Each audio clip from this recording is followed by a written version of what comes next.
Hello, this is Dr. Richard Olivas, and this is a lecture titled The Rise of American Industrialization, 1860 to 1900, Part 1. The main idea we are trying to convey and get across is stated in the thesis statement. Between 1861 and 1900, manufacturing, or the factory system, replaced agriculture as the country's leading source of economic growth and gave rise to large cities, immigration, and important changes in American life. So industrialization leads to urbanization, which in turn leads to large-scale immigration.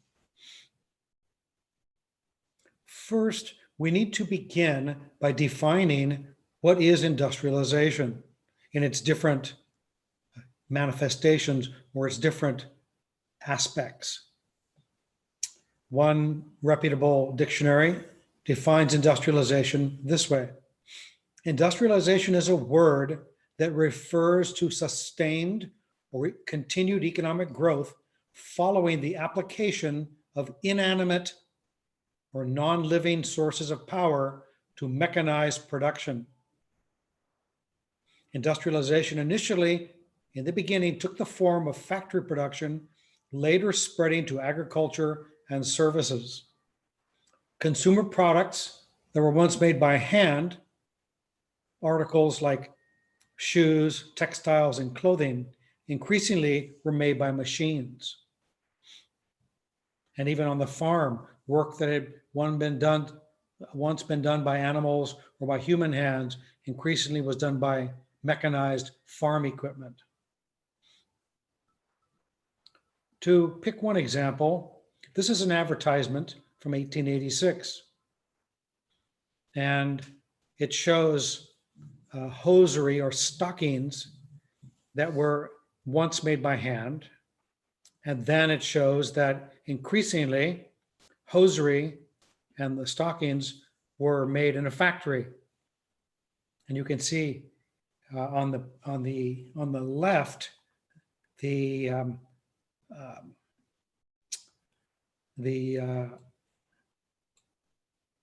handmade portion on top, and then the factory made portion on the bottom.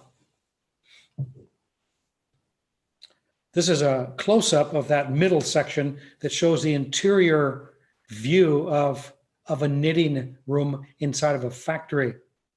This was a drawing of an actual factory in St. Joseph, Michigan in 1886.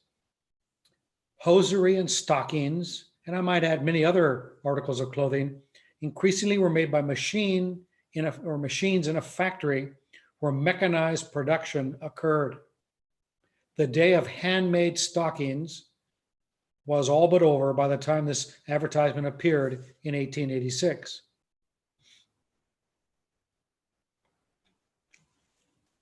It's important to know that when the Civil War began in 1861, that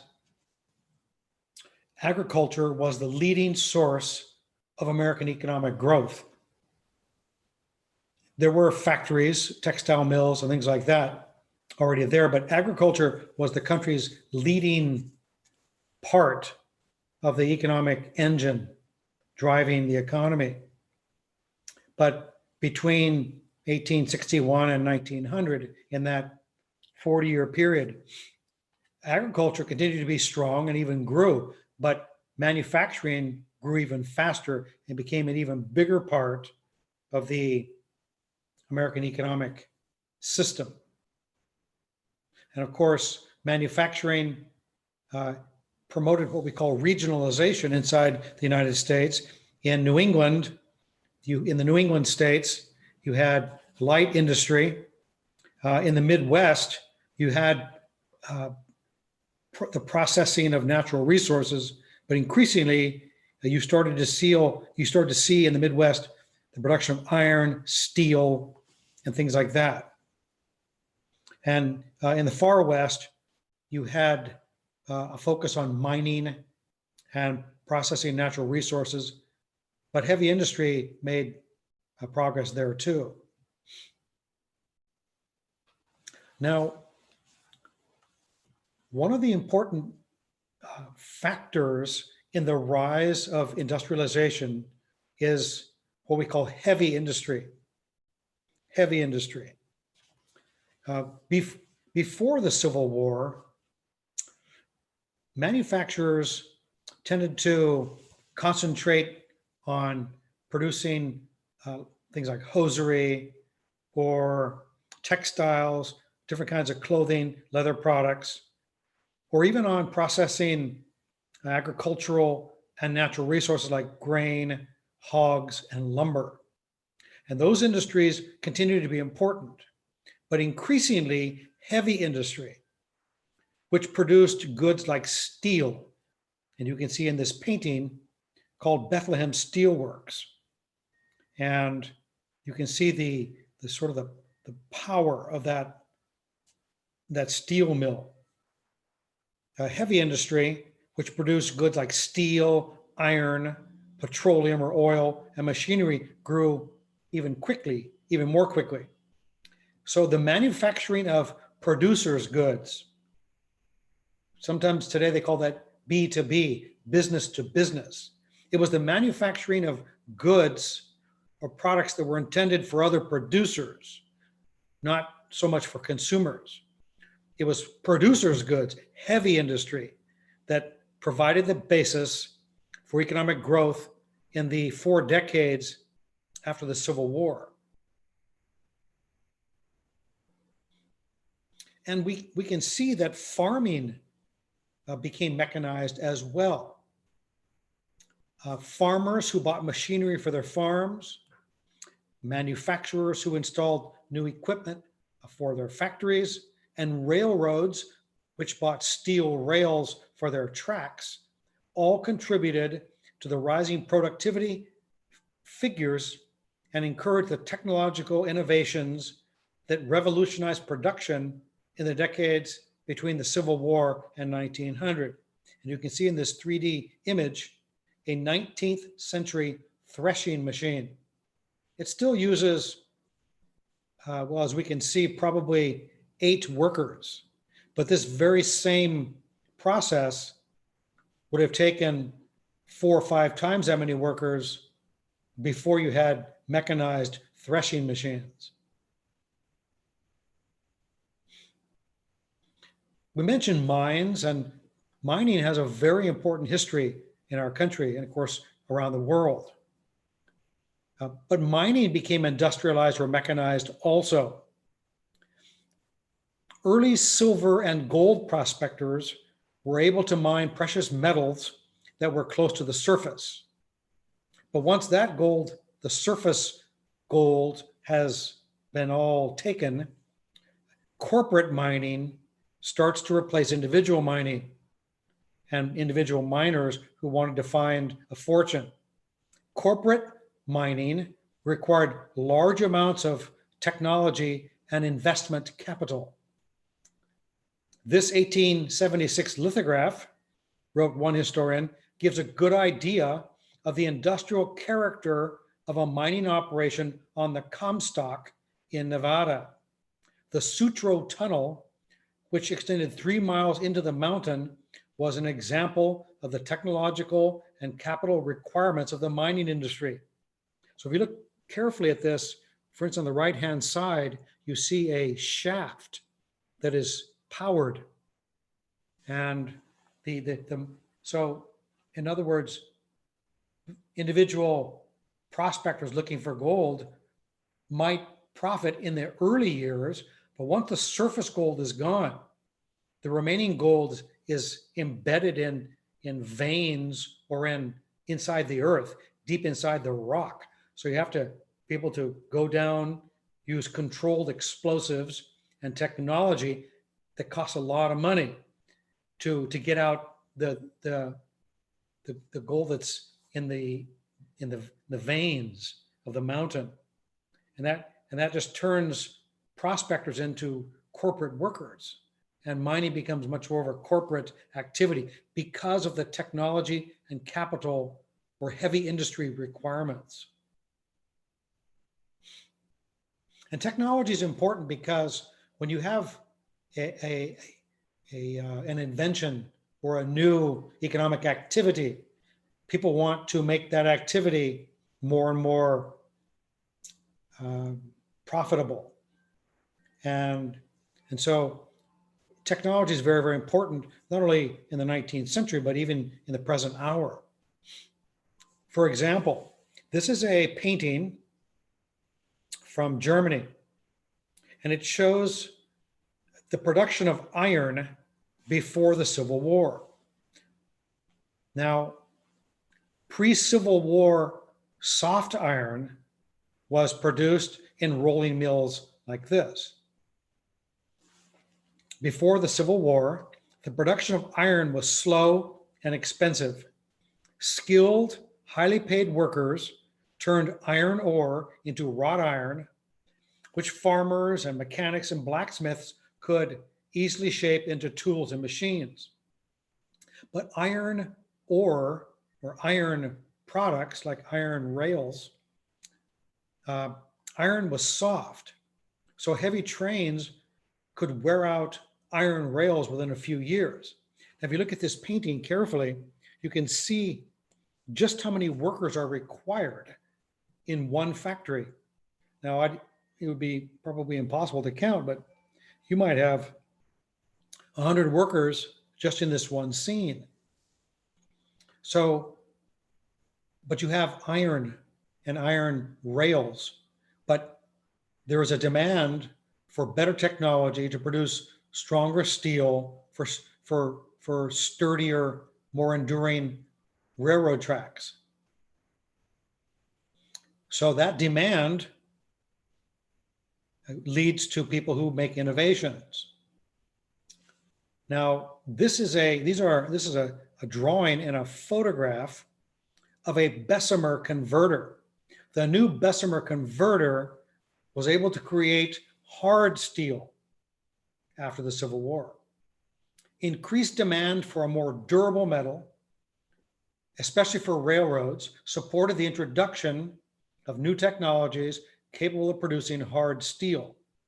The Bessemer converter, which you see in both of these illustrations, named after Henry Bessemer, transformed iron into steel by forcing air through the liquid iron, thus reducing the carbon content of the product. The process had an added advantage of reducing the need for so many skilled workers. Now you can see in the image on the left, I have put red circles around the number of workers. And in this one workroom, which of course is larger than the one we saw a moment ago of all of the pre-Civil War iron mill, in this one you have, instead of 100 workers, you have 7. But the amount that's being produced is greater. So you have greater production, stronger steel, and fewer workers. Which of course is a good thing if you own the company, but it's not so good a thing if you are a worker and you were laid off. So technology and the capital requirements are driving the growth of industrialization.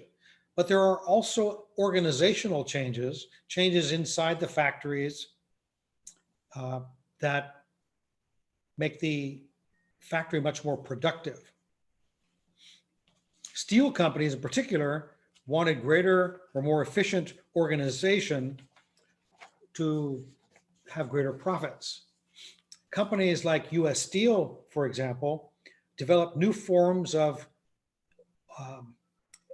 organization, in this case, what we call vertical organization or vertical integration, that provided them with access to raw materials like ore fields, which is integrating backward. So in the center, in that square, in the illustration on the left, in the center of that square, let's just say is a steel mill.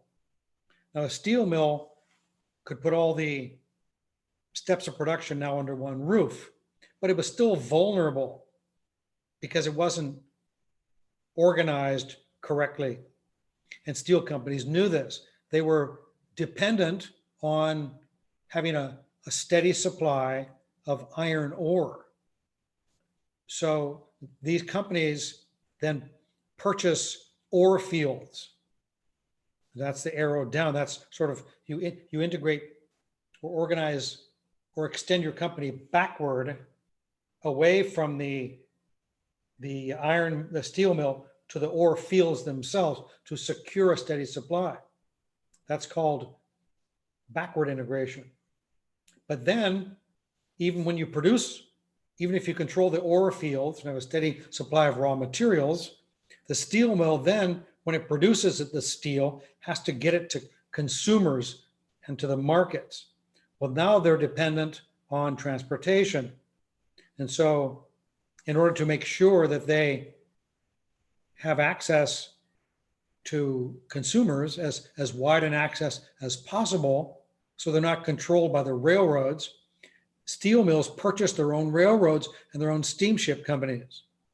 So they forward integrate toward the consumer, toward the markets. That's forward integration. So we know this yielded results because when you backward integrate and forward integrate, as Andrew Carnegie did when he introduced the Bessemer process into his steel plants, the price of steel started to drop. In the mid-1870s, steel was about $100 a ton. Almost immediately it dropped to $50 a ton. By the end of the 1870s, it dropped to $40 a ton. And by 1890, higher strength steel cost only $12 a ton. So that's an 8-fold drop from $100 a ton to $12 a ton. It's sort of like in the old days when computers first came on the scene and printers. They were very expensive, but over time, computers became better, printers became better, and their prices dropped. So that's what happens over time. New products become, and new companies become more efficient, and the prices drop as a result. And of course, another aspect of the growth of these companies is that when they start to grow, they continue to grow. Growth creates more growth.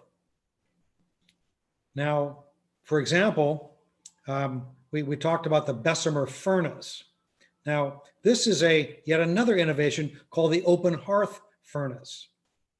And the open hearth furnace allowed even greater efficiencies because the production of cheaper, stronger, more durable material than iron created new goods, new demands, and new markets, and then stimulated even further technological change. Bessemer furnaces, for example, which were intended to make steel rails for trains, did not produce steel that was strong enough for tall buildings. So there was a demand now for even a higher strength steel. And experimentation with what is called the open hearth process, they use extremely high temperatures to make steel, resulted in a steel strong enough to use for bridges. And then engineers and architects and even subway designers started to use it. People who were connected to the government and the foreign policy establishment in our country began to lobby Congress to expand the Navy made up of stronger steel ships. Then Americans, as one historian said, bought steel in much more humble forms: wire, nails, bolts, needles, and screws, you name it. In this photograph on the left, you see a open hearth furnace in Pittsburgh, Pennsylvania, from late in the 19th, early in the 20th century. The open hearth process of steel was first developed in Europe by Siemens in England and then by Martin Brothers in France. The process was introduced to the United States in 1868. The company in this photograph, Jones and Laughlin Steel Corporation, first went into the open hearth production process in 1895 when it constructed two 40-ton basic furnaces. That type of open hearth furnace could be built more cheaply and run more efficiently than Bessemer converters, since it could use the scrap steel that resulted from the Bessemer process. So it didn't discharge or throw away anything, it used everything. And you can see these open hearth furnaces were photographed probably more than a century ago. Another important technology that continued to spur economic growth and activity in the manufacturing sector were innovations in power, basically moving from water power to steam power to electrical power. Changes in power or power sources made mass production possible. In this drawing on the left, you can see a water mill, a water-powered textile mill, a textile mill powered by water. New sources of power made possible the conversion of American industry to be able to engage in what we call mass production, producing vast quantities of a particular item. Early manufacturers and factories depended on water power and were usually located away from urban seaports in more inland areas. And because steam engines and coal that powered those steam engines were expensive, about half of all US industrial power came from water as late as 1869. In fact, before the Civil War, almost all textile mills in the New England states were operated by water power.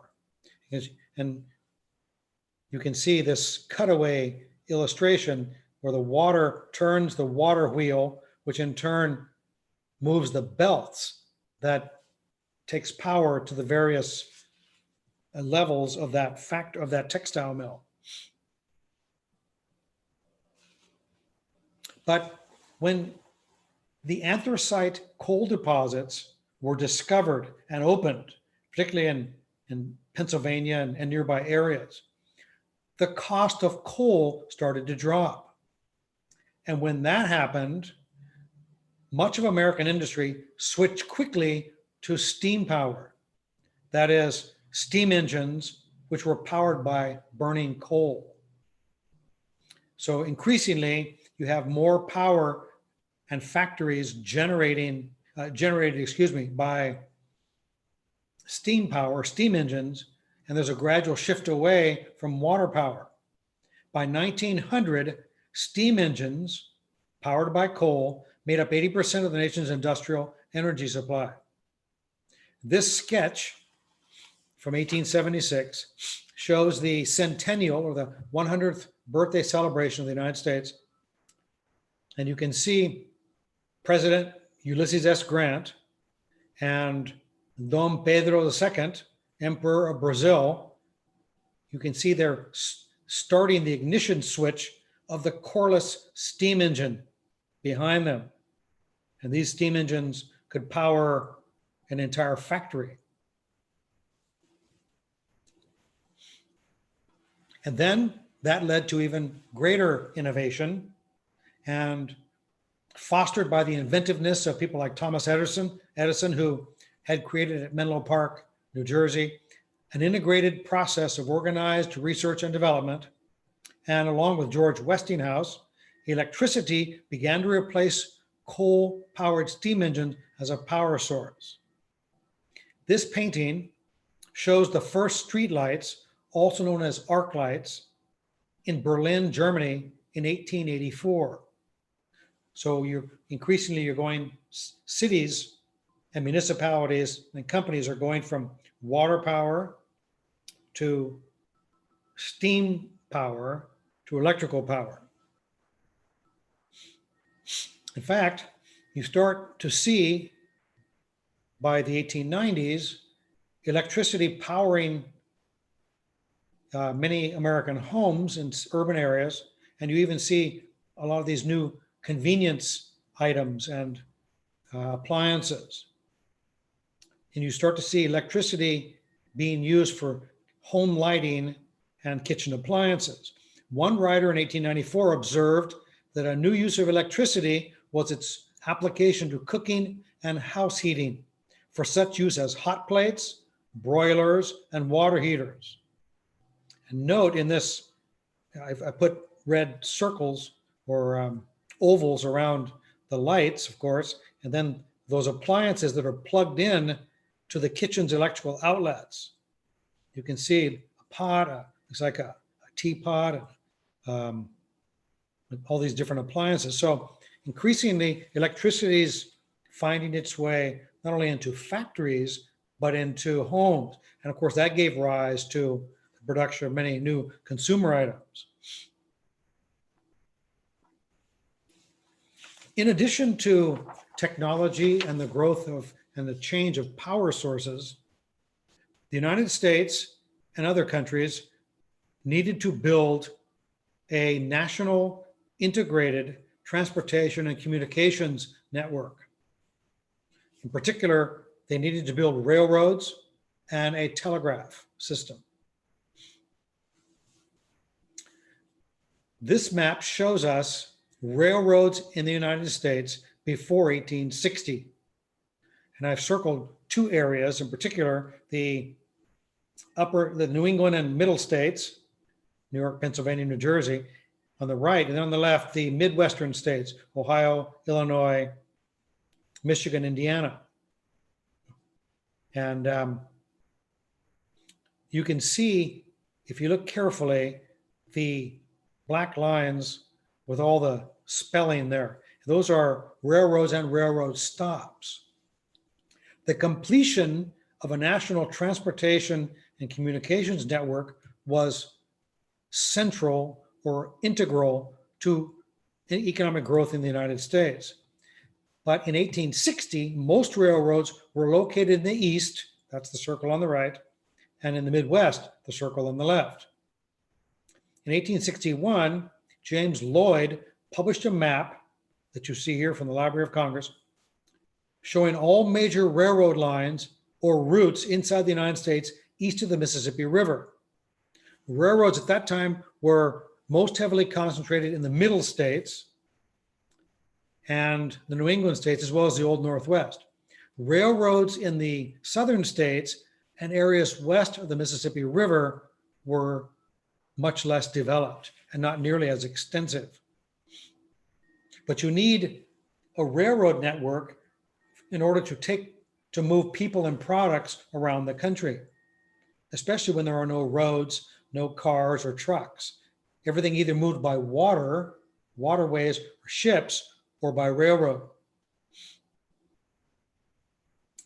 Beginning in the period right around the time of the Civil War, railroad construction in the United States increased dramatically.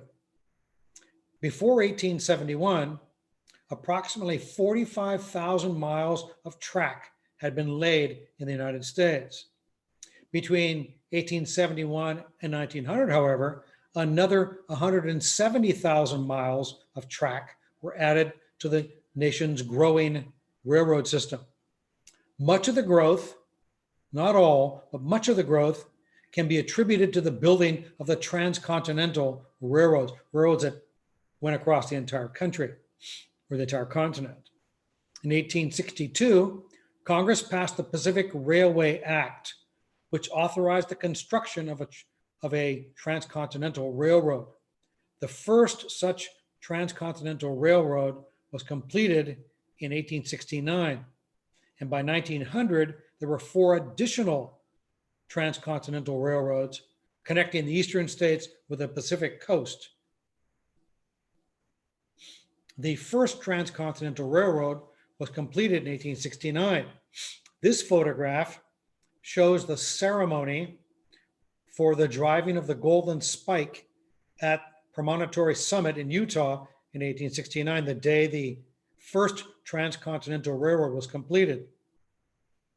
In the center, there are two men shaking hands. One is Samuel Montague of the Central Pacific Railroad on the left, and then shaking hands with Grenville Dodge, Union Pacific Railroad head, on the right. And of course, you can see other company executives and so on. Who's not in the picture? Not shown are the countless Chinese and other skilled laborers who perform some of the most challenging, dangerous, and from an engineering standpoint, most sophisticated work imaginable. But they're nowhere to be seen. In addition to the railroad, corporate leaders and government leaders in the United States wanted to build a national communication system. And to do that, they built the telegraph. This is a famous painting called Night Scene on the New York Central Railroad, American Express Company's Special Express train, 1884. And you can see on the right are poles with wires connecting the, crossing, being carried along the poles. Those are telegraph lines. As railroads crisscrossed the country, Western Union telegraph lines arose alongside the tracks. Mass production depended on fast, efficient, and regular transportation and communication. Completion of national transportation and communication systems both encourage mass production and mass marketing. The poles alongside the railroad tracks in this painting are telegraph poles. The telegraph, to say it simply, was an early form of text messaging. But you could text, as it were, along these telegraph lines, railroad schedules, weather reports, war activity, and so on. So it's a very important advancement. It was the 19th century equivalent of our internet. It rapidly helped transform the economic landscape of the country. Now, when you talk about railroads and you talk about telegraphs and factories and so on and so forth, who paid for all this? Where did the money come from?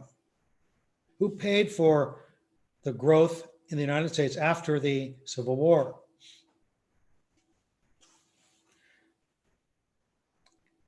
Well, people who had lots of money did. We call them investors or capitalists. Because in order to build a national communication and transportation system or systems, you must have a lot of money to invest, that's capital, and you must have people who are willing to take risks to invest it.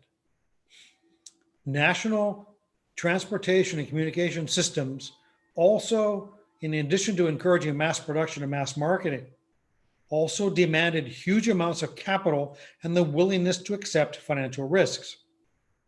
For example, creation of the railroad system alone before the Civil War cost $1 billion. But to complete the railroad network after the Civil War required another $10 billion.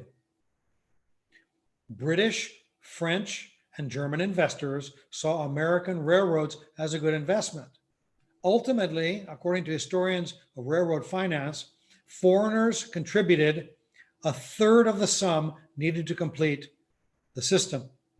Americans also eagerly supported new ventures and began to devote an increasing percentage of the national income to investment rather than consumption, according to Gary Nash from UCLA.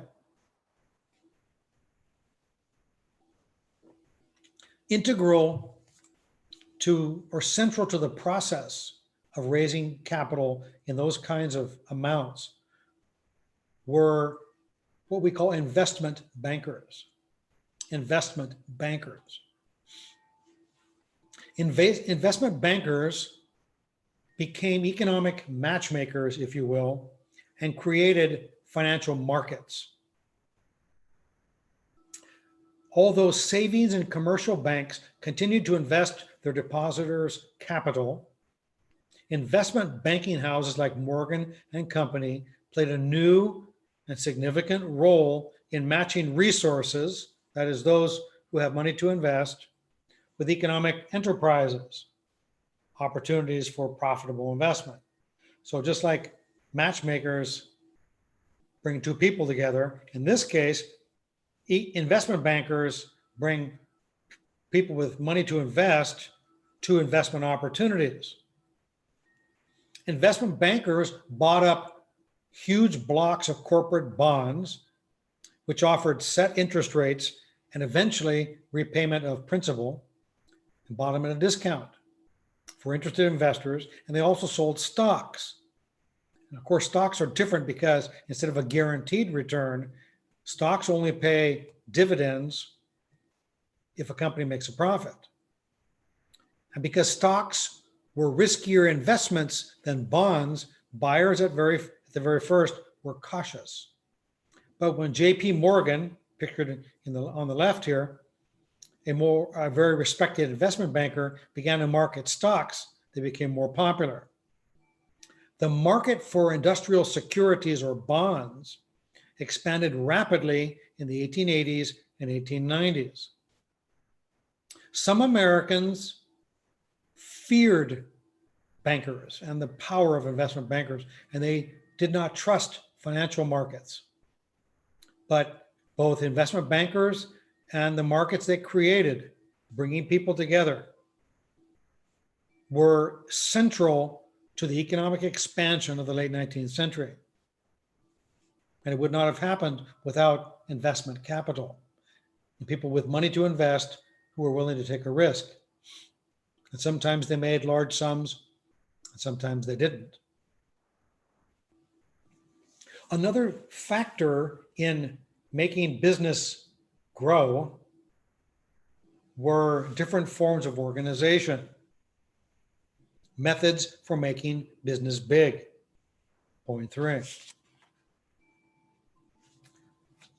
By 1900, inside the United States, we had very large companies. This was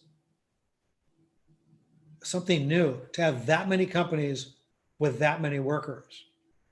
This, of course, happened because of the new steel companies and petroleum companies and so on. By 1900, the textile, metal, and machinery industries equaled the railroads in size.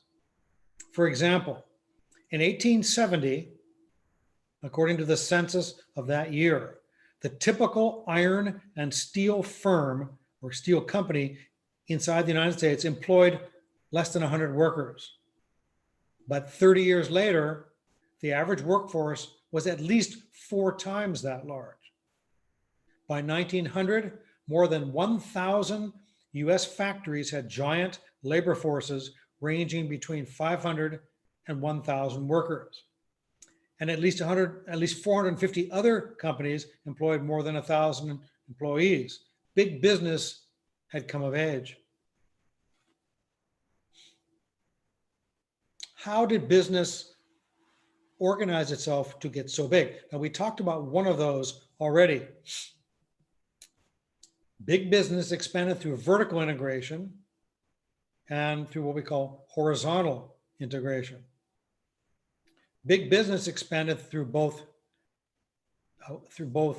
forms, but vertical integration, as we explained shortly before, is a organizational form that controls all the states or stages of production. Vertical integration means adding operations before or after the production process. Even though he had introduced the most up-to-date innovations in his steel mills, Andrew Carnegie realized he needed his own sources of pig iron, coal, and coke. So he acquired his own sources of raw materials, a step which we called backward integration, away from the consumer in order to avoid dependence on suppliers. When Carnegie then acquired steamships and railroads to transport his finished products, he was integrating forward toward the consumer. Companies that integrated vertically frequently achieved what we call economy of scale because they had much more efficient management techniques. They could produce more at considerably less of a cost. In today's world, retail drug companies like CVS are attempting to integrate vertically by merging with insurance companies like Aetna. Amazon vertically integrated by purchasing Whole Foods. And the big technology firm Apple is another example of a vertically integrated company in today's world. Another method to make business big was horizontal integration. Horizontal integration means gaining a market monopoly by eliminating competitors. Big business also expanded through horizontal integration, which means, as we said, gaining a market monopoly by eliminating competition. Now here in the middle, we have 5 squares. Each square represents an oil company. In the middle, Standard Oil of New Jersey, owned by John D. Rockefeller. And then you have 4 other companies. Now, companies copied the railroads and integrated horizontally by combining similar businesses. Unlike companies that integrated vertically, companies like Standard Oil did not want to control the various stages of production. What they wanted to do was to get a monopoly of the market, to control most of the marketplace, to eliminate competitors, and then to stabilize prices at a high level, which would make them very profitable. John D. Rockefeller ruthlessly used the strategy of horizontal integration to gain control of the oil market. By a combination of astute and ruthless techniques, Rockefeller bought or drove out competitors of his Standard Oil of New Jersey. Although the company never achieved a complete monopoly, by 1898, Standard Oil was refining or processing 84% of the nation's oil. Rockefeller wrote these words later in his life, quote, "The day of individual competition in the oil business is past and gone." And as giant businesses competed intensely, often by cutting wages and prices, they absorbed or eliminated smaller and weaker producers. So you can see here that Standard Oil acquires 2 companies in the left circle and acquires or drives out of business 1 company in the right circle. So Standard Oil controls 4 of the companies, and only oil company number 5 remains independent, but it is weak compared to the horizontally integrated Standard Oil. What happens under horizontal integration is that business ownership becomes increasingly concentrated in fewer and fewer companies. For example, in 1870, approximately 808 American iron and steel firms competed in the marketplace. But by 1900, after horizontal integration had played out to a large extent, the number of iron and steel firms had dwindled from 808 down to fewer than 70. In today's world, the Walt Disney Company acquired Pixar Animation Studios in 2006. And they are controlling more of the film marketplace. And Facebook purchased Instagram in 2012, thus controlling a greater and greater part of the social media marketplace. But these are just two prime examples of companies that have horizontally integrated both in the past and, of course, in the present. Another technique to make business big is to incorporate, to legally become a corporation. What is incorporation? Incorporation is the act of forming a corporation or company. And a corporation is an association of individuals created by law and existing as an entity with powers and liabilities independent of those of its members. Some have said that it makes a company a person. Well, it certainly gives it an identity and longevity. Following the lead of railroads, many big businesses began to incorporate after the Civil War. Though corporations were not new, most manufacturing firms were unincorporated in 1860, but by 1900, corporations turned out 2/3 of the country's industrial goods. Incorporation had several advantages. First, corporations could sell stock, and through the sale of stock, they could raise funds for large-scale operations. Second, corporations had legal protection from legal liability.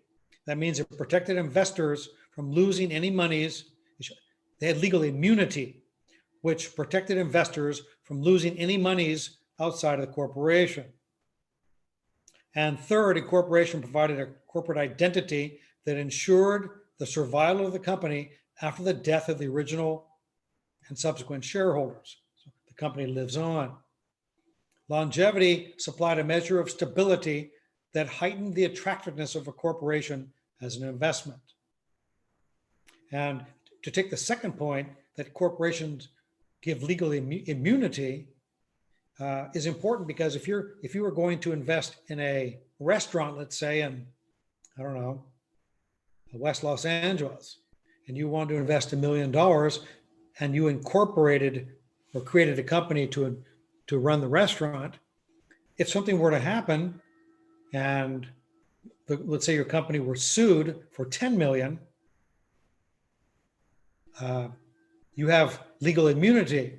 The corporation has legal immunity. So a court could find that the company was liable for $10 million.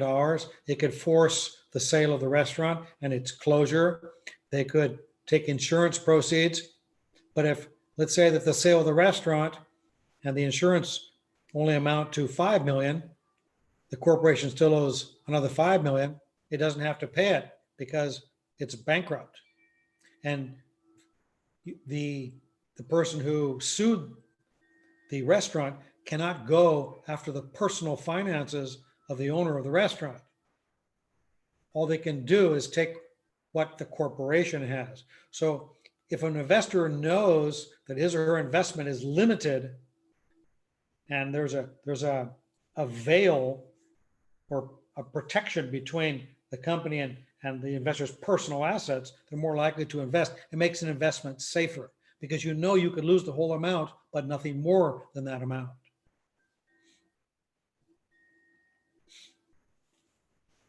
Now, when the country's economy grew at very fast rates because of industrialization, it introduced a lot of uncertainty into the economic system of our country, what we call the uncertainty of economic cycles. Now, what is an economic cycle or a business cycle, and why are they uncertain? Economists use the term business cycle, according to the Federal Reserve Bank of St. Louis. Economists use the term business cycle to describe the ups and downs or fluctuations in an economy. More specifically, the term refers to the fluctuating levels of economic activity over a period of time measured from the beginning of one recession to the beginning of the next. The upward and downward movements indicate specific phases of the business cycle. It's sort of like a roller coaster. You go upward in an economic expansion, then you go downward in an economic contraction or depression. The upward slope of the business cycle, like a roller coaster going up, is called economic expansion.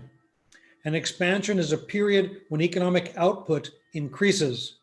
That is, more goods and services are being produced in the economy. The downward slope of the business cycle is called economic contraction. A contraction is a period when economic output declines.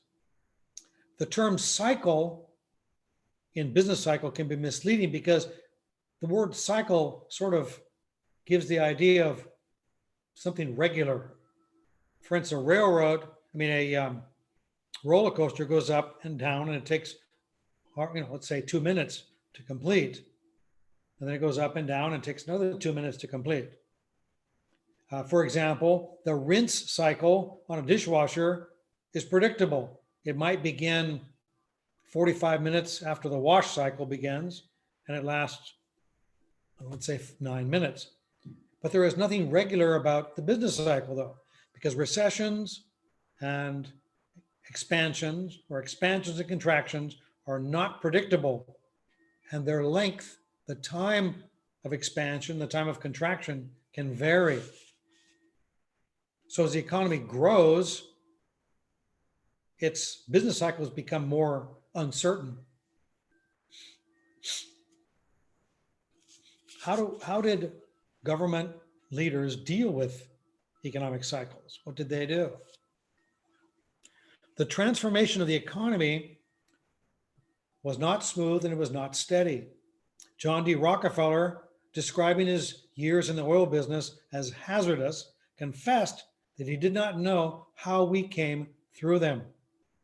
2 economic depressions, one from 1873 to 1879, and the other from 1893 to 1897, surpassed the severity of economic downturns that had occurred before the Civil War. In other words, economic depressions get bigger when the economy is bigger. The growth is faster, but the collapse is faster and greater. Before the Civil War, collapsing land values, unsound banking practices, and changes in the supply of money caused depressions. But economic depressions after the Civil War, when the economy was much larger and much more interconnected, were industrial in nature. The depressions were intense, and they were accompanied by widespread joblessness or unemployment. And that was new in American economic life. How did economists and the government, or how did political leaders and government leaders deal with expansion? During years of economic expansion and growth, US manufacturers flooded markets with goods.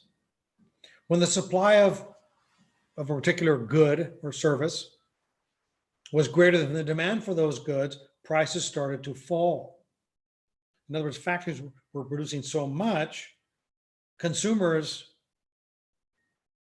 demand, or consumers weren't buying all of what was being produced.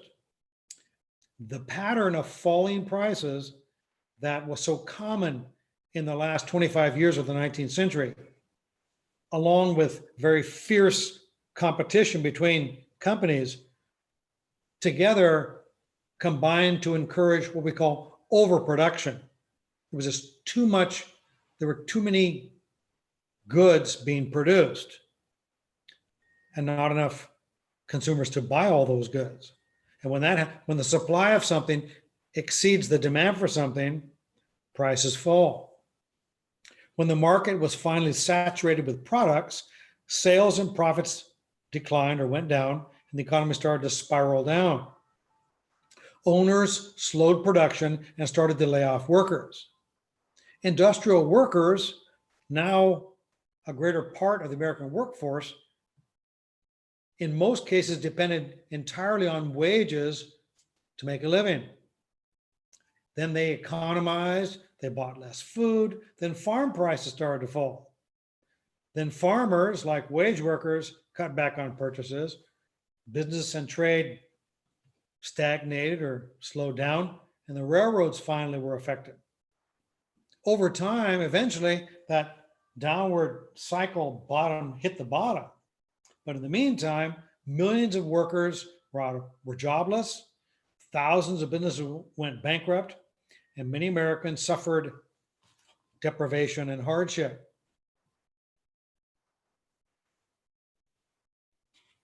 Point 5, urbanization. We've talked quite a bit about industrialization and the rise of the manufacturing system. And we said at the beginning that industrialization leads to urbanization, which in turn leads to large-scale immigration. So now we've discussed industrialization. Now we look at urbanization and the growth of very large cities. Now,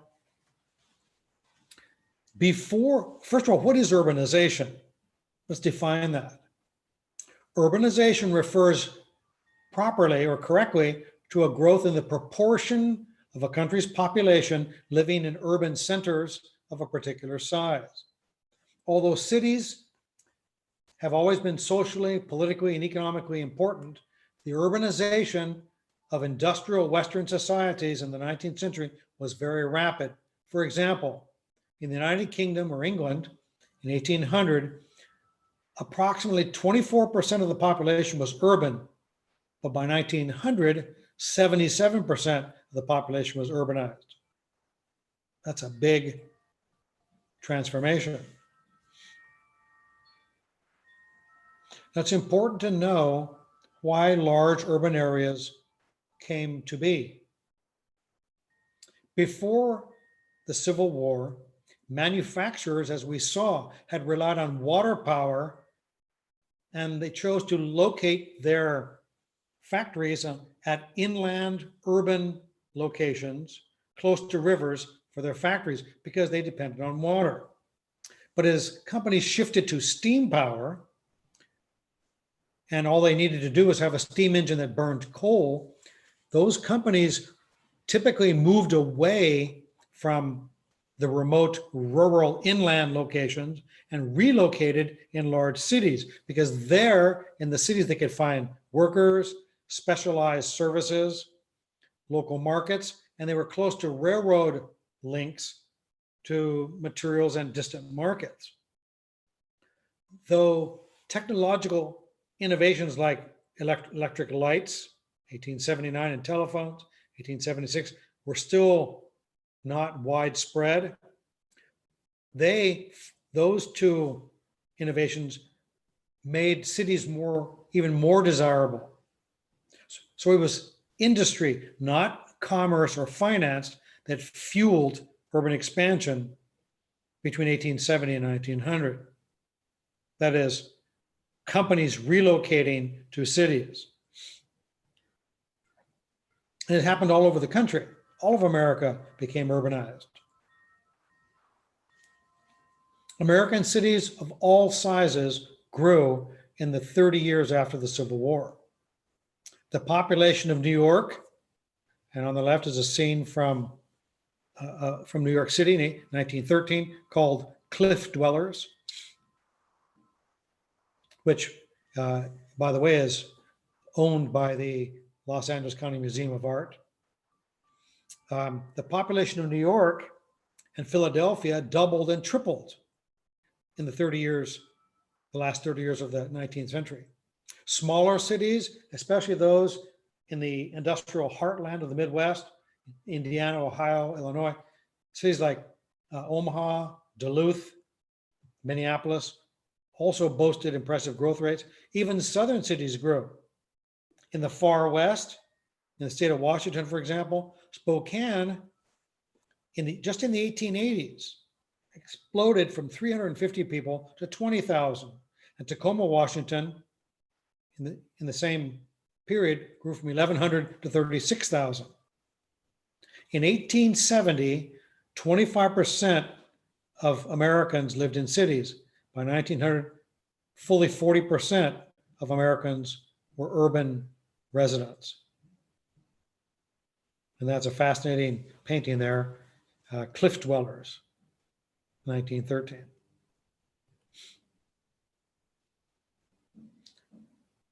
So to be clear, why did cities grow so rapidly? It wasn't because of higher birth rates, as some people might naturally be inclined to think.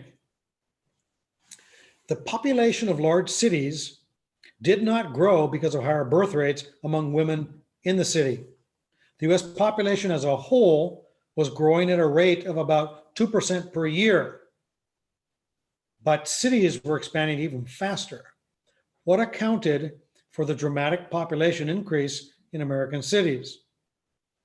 Although more people were born than died in American cities, new birth or new children being born contributed only a little bit to the urban population explosion. The pre-Civil War pattern of declining family size continued in the years between the end of the Civil War and 1900. By 1900, according to the US Census, the average woman in the United States bore only 3.6 children, whereas in 1860, the average woman bore 5.2 children. Urban families, moreover, tended to have fewer children than rural families did. And the other factor that's not always considered is that urban children faced health hazards that weren't present in some other areas. Hazards like tuberculosis, diarrhea, diphtheria.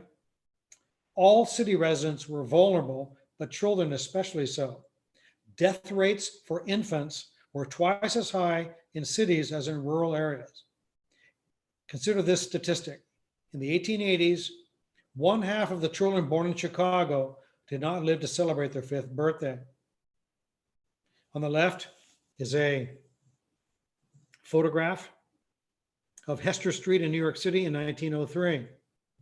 On the right, a poster from Chicago, 1909. 2,000 babies died last summer in Chicago from hot weather. If you want to save your baby this summer, go to the exhibit of the summer care of children at Chicago Commons. Talks on the home care of children will be given in English and Italian each morning, and so on. Stereopticon lecture on how to keep the baby well and what to do with him when he is sick.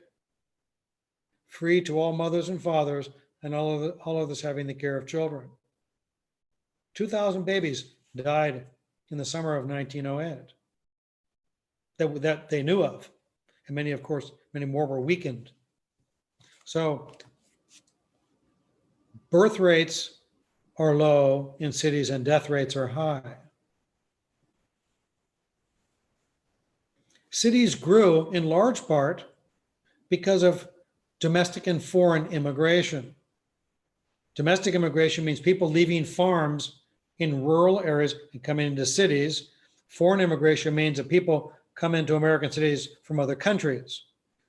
But you can come into cities from the countryside or from other countries outside the United States. The swelling population of late 19th century came from both the nation's small towns and farms and from abroad.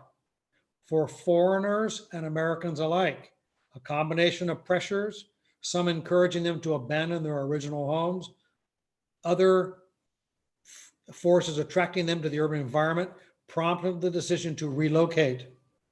Historians of immigration call these push factors, why people leave one location, and pull factors, why people choose to stay in another location.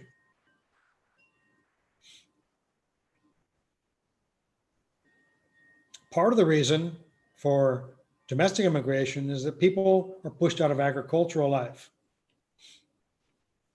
U.S. cities grew partly because rural Americans left the countryside because of industrialization or modernization of farms. For Americans who lived in rural areas, the push to the city came from modernized agricultural life. Factories poured out farm machines that replaced human hands. By 1896, one man with machinery could harvest 18 times as much wheat as a farmer working with hand tools in 1830. Farmers with outdated skills moved in large numbers from rural America to US cities in the last 3 to 4 decades of the 19th century. On the left, you can see from France a threshing machine, which with 3 animals and 3 workers can do the work in one day of many more people, taking a far longer time. And farm workers were just not as necessary, at least in the numbers that they had been needed before. Also, the city had excitement and glamour. Some came because of glamour. Some came, in fact, probably most came to work and to make wages. Many Americans were pulled or attracted to large urban areas like New York, Chicago, Philadelphia, Boston, by work and higher wages. Work in the industrial city was the prime attraction of the pulling factors. Urban jobs were often dirty, dangerous, and tiring, but that was true of farm work also. By 1890, manufacturing workers earned hundreds of dollars more a year than farm laborers did. Some industrial workers, like miners in the far west, earned even more. It is true that part of the difference between rural and urban wages was eaten up by the higher cost of living in the city. Not all of it was lost. And here you can see workers in a Ludlow Street tenement in New York City manufacturing clothing in what probably today is a loft in a high rent district there in Lower Manhattan. A lot of Americans were attracted to cities because it was exciting. This painting, a famous painting by William Sontag called The Bowery at Night, 1895, just shows the excitement of nightlife. An intangible but important lure was the glitter of city life. Rural life could sometimes be monotonous and drab, but in the city, shops, theaters, restaurants, churches, department stores, newspapers, ball games, and just crowds of people amazed young men and women who had grown up on farms and in small towns. And you could even take a train into the Bowery district, get off, hang out, and then get on the train and go back. It was thrilling. But there were social critics, writers, painters, and others who were determined to make the point that not everything that glitters is gold. In this photograph by Jacob Riss, titled Yard in Jersey Street, where Italians lived in the then worst slum, 1888. Novelists like Theodore Dreiser and Stephen Crane captured in their work both the fascination and the dangers of city life, writing in a style they called literary realism. They examined social problems and cast their characters in carefully depicted local settings.